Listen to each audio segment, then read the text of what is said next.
have a confession to make. My job is to make sure that you stay connected to brands. As a marketer at a major tech firm, I spend my days thinking about data, digital touchpoints, and how brands can find you in the noise. But lately, I've realized that the more connected I am digitally, the more disconnected I often feel personally. See, we've traded deep presence for constant accessibility. I call it the availability creep. If you're a professional, a parent, or really anyone with responsibilities, you know the feeling. The phantom vibration in your pocket while you're trying to have dinner. Today we're going to talk about the presence pivot, how to be a high performer in a digital world without losing your soul or your mind to your smartphone.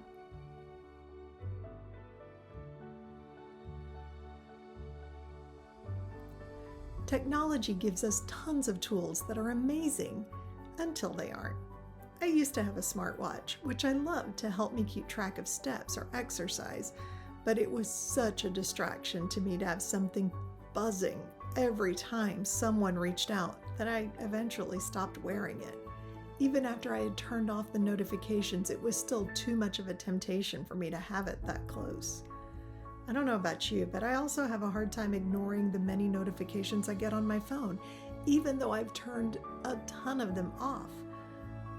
If I see a quick note about work or a question I can answer, it's incredibly hard for me to put my phone down, even at the dinner table. And as sneaky as I may think I'm being to send a quick message on the side or read a quick email, my daughter notices. If I don't want to be distracted during a meal, my phone can't be on the table. And if I don't want her to be distracted during a meal, I sure can't be the first one sending messages. In business, we talk about ROI, return on investment. But what is the ROI of a 20-minute uninterrupted conversation? It's huge. We think multitasking makes us get through things faster. But a study at the University of London found that context switching, which is really multitasking, can actually lower our functional IQ by 5 to 15 points. Not only can that impact the quality of your work, but more importantly, by staying on for everyone, you're actually off for the people who matter most. The truth is that presence isn't a luxury. At work, it's a competitive advantage. At home, it's how you show people you care. But how do we actually do that? Be more present in a world that's always on, always connected. Here are 3 things that I try to do to be more present. First, I batch things together. I schedule meetings so that I'm not checking email constantly. Or if there's something that I know I need to do, I schedule time for it, like film this video, for example. If I need to do deep work, I put my phone in do not disturb mode. I'm not brave enough to actually leave it in another room, though that would be better. Next, I create quiet time. We live in a world where every gap in our day, a red light, a grocery line, a commute, is filled with a screen. It's incredibly tempting. So I try to have a few minutes each day of quiet. That might be the first 15 minutes of my commute, with no podcasts, no calls, just 15 minutes of mental processing.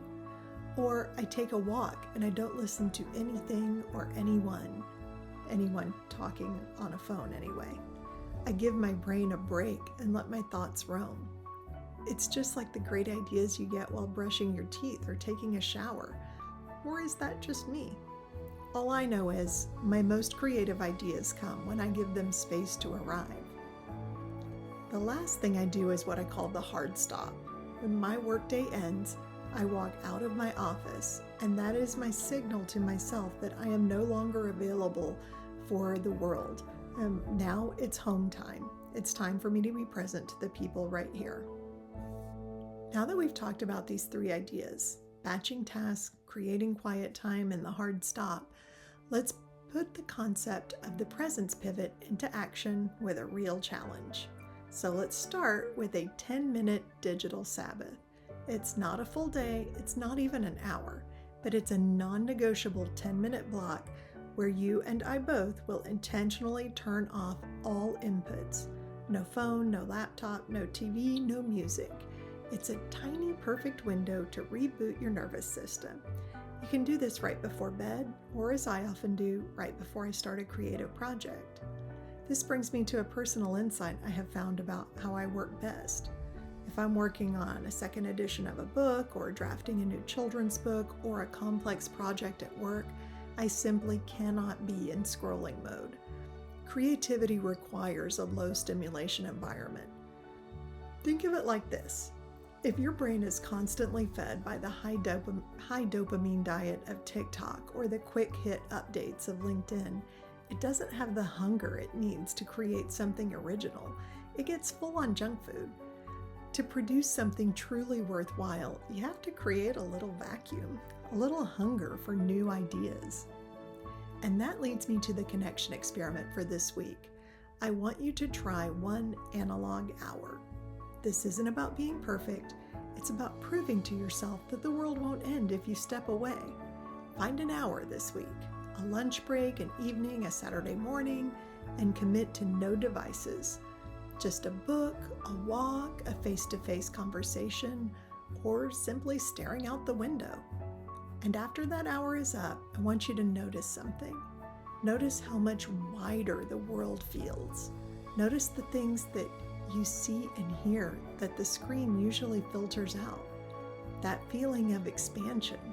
That's the ROI of your uninterrupted presence. Digital tools are incredible servants, but they are terrible masters. The presence pivot isn't about hating technology. It's about reclaiming your humanity from it. You and the people who love you will be happy you did. If you struggle with this, tell me in the comments below. What's your biggest digital distraction? And if you found value in this video, be sure to subscribe for more from the Connection Experiment. I'll also put a link to my blog in the description where I'll give a full breakdown of my Digital Sabbath checklist. I'm Lorel Wilhelm-Volpi. Thanks for being present with me here today. Now go be present with someone else.